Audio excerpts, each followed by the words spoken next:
Avant de commencer en bourse, il faut d'abord ouvrir un compte titre chez votre banquier ou directement chez la société de bourse.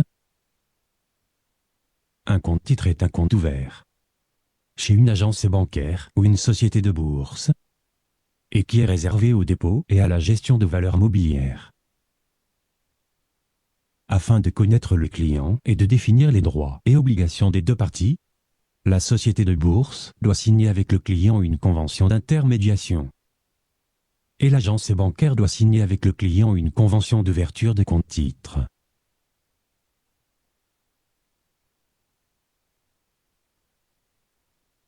Un ordre de bourse désigne l'instruction donnée par le client à son banquier ou société de bourse d'acheter ou de vendre pour lui des valeurs mobilières. Vous pouvez passer un ordre de bourse.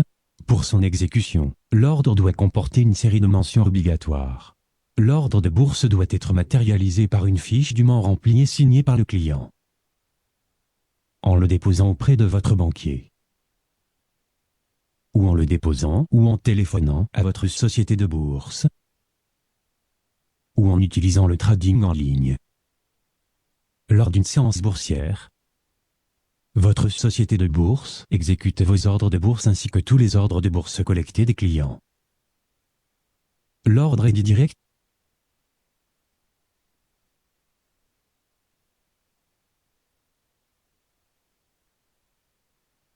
Tout ordre de bourse doit indiquer des mentions obligatoires. L'entête de l'ordre de bourse contient les champs suivants.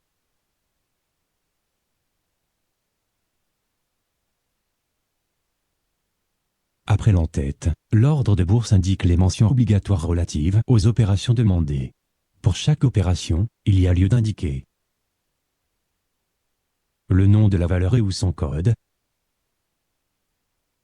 le sens de l'opération, s'il s'agit d'un achat ou d'une vente, la quantité de titres à échanger, le prix, selon la codification décrite ci-après, et la validité de l'ordre. Un ordre sans validité est réputé valable 30 jours calendaires.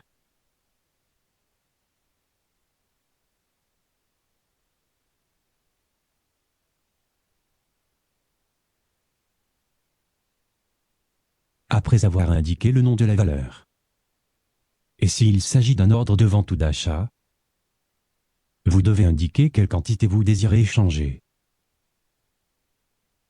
C'est la quantité maximale que le client accepte d'acheter ou de vendre. Si le nombre de valeurs disponibles n'atteint pas la quantité totale, l'ordre recevra une exécution partielle. L'ordre peut être conditionné par une quantité minimale d'exécution. Cette mention n'est possible que pendant la phase de cotation en continu. Au moment de son introduction, si l'exécution pour au moins la quantité minimale spécifiée n'est pas possible, l'ordre est éliminé du marché.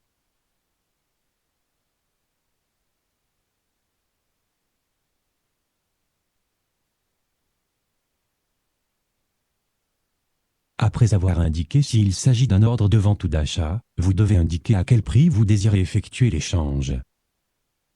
Il existe plusieurs façons d'indiquer le prix. À court limité,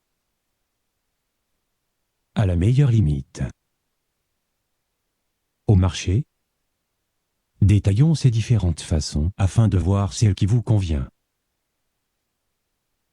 L'ordre à court limité est libellé avec un prix fixé. C'est le plus classique. Le prix correspond au prix maximal que l'acheteur est disposé à payer et au prix minimal en dessous duquel le vendeur n'est pas disposé à vendre. Les ordres à court limité ne sont pas exécutés tant que les cours du marché ne sont pas inférieurs ou égaux à leur limite d'achat ou supérieurs ou égaux à leur limite pour la vente. Ce type d'ordre permet de maîtriser le prix d'exécution. Il est en général utilisé avec une durée maximum en anticipant sur une amélioration supposée des cours. L'ordre à court limité vous permet de maîtriser le prix de vente ou d'achat de vos valeurs mobilières. Son exécution attend le moment opportun d'atteinte de la limite, dans la limite de sa validité. L'ordre à prix limité ne vous permet pas de garantir son exécution. Il pourra en effet être exécuté à une date indéterminée ou ne pas être exécuté si le cours demandé n'est pas satisfait à l'échéance du délai de validité. Un exemple d'exécution de l'ordre est donné plus loin dans cette animation dans la partie traitant de l'allocation des valeurs en fonction du prix.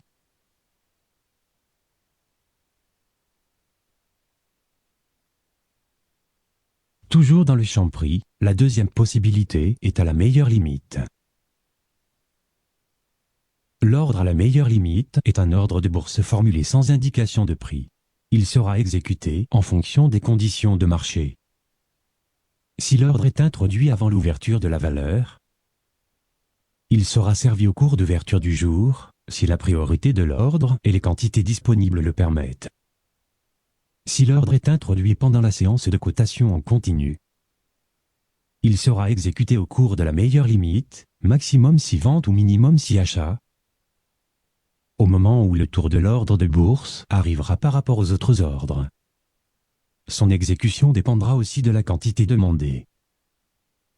Son exécution partielle le transforme en ordre à court limité, d'où sa dénomination de meilleure limite. Un ordre de bourse peut être exécuté en plusieurs fois et même à des jours différents. Des cas pratiques sont présentés dans la suite de cette même rubrique, dans la partie traitant des modalités pratiques d'une séance de bourse.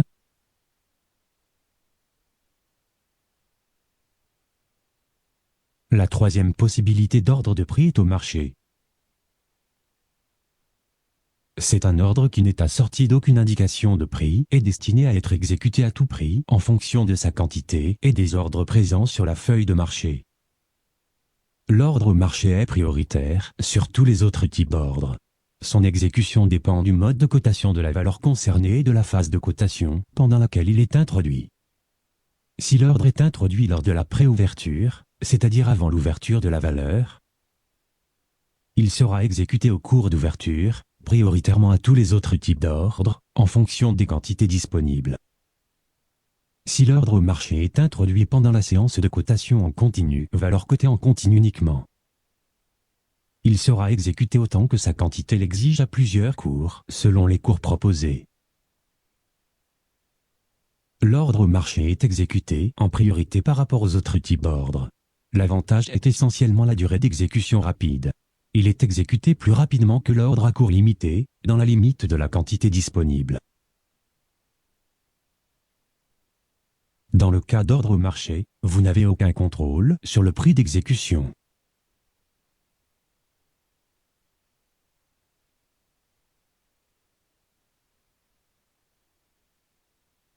L'ordre à date limitée est un ordre qui précise la date maximale de son exécution. Si, arrivé cette date, l'ordre n'est pas exécuté ou n'a reçu qu'une exécution partielle, la séance de bourse suivante, l'ordre ou le reliquat de l'ordre ne sera plus présenté dans la feuille de marché. L'ordre de jour est valable un jour. À la fin de la séance de bourse, les ordres à validité jour non exécutés ou le reliquat de la quantité en cas d'exécution partielle sont éliminés du marché. L'ordre de bourse à révocation est valable 30 jours calendaires à partir de sa date d'introduction. Il pourra être révoqué dans la limite de sa validité. La validité de l'ordre peut expirer sous l'effet de certaines opérations sur titre. Par exemple, quand il y a un détachement d'un droit de souscription ou d'attribution, quand il a eu lieu le paiement d'un dividende, quand la valeur a été radiée de la cotation, ou lors de la division ou le regroupement de titres.